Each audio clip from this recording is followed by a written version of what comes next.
PID అనేది infection of the uterus, ovaries, fallopian tubes and cervix. దీనివల్ల మనకి లోపల ఇన్ఫెక్షన్ పెరగడం వల్ల మనకి లోపల స్కారింగ్, అడేషన్స్ లాంటివి పెరిగే అవకాశం ఉంటుంది.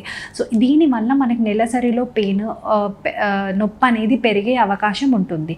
నెలసరిలోనే కాకుండా నెలసరి ముందు స్టార్ట్ అయ్యే ఒక 10-15 రోజుల ముందు నుంచి పెయిన్ ఉండడము, హెవీగా బ్లీడింగ్ అవ్వడము, వైట్ డిశ్చార్జ్ లాగా ఉండడము, ఫీవర్ విత్ చిల్స్ ఉండే అవకాశాలు పిఐడిలో ఉండే అవకాశం ఉంటుంది. అండ్ మనకి ఇంటర్మెన్స్ట్రల్ స్పాటింగ్ అంటాం, పీరియడ్ మధ్యలో బ్లీడింగ్, స్పాటింగ్ లాగా అయ్యే ఛాన్సెస్ కూడా ఉండే అవకాశాలు ఉన్నాయి. ఈ పిఐడి ఇన్ఫెక్షన్ వల్ల మనకి ఎప్పుడైతే ఇది ఎఫెక్ట్ అయినప్పుడు మనకి ఇన్ఫర్టిలిటీ ప్రాబ్లమ్స్ వచ్చే ఛాన్సెస్ కానీ, ట్యూబ్స్లో ప్రెగ్నెన్సీ వచ్చే ఛాన్సెస్ కూడా బాగా పెరుగుతాయి.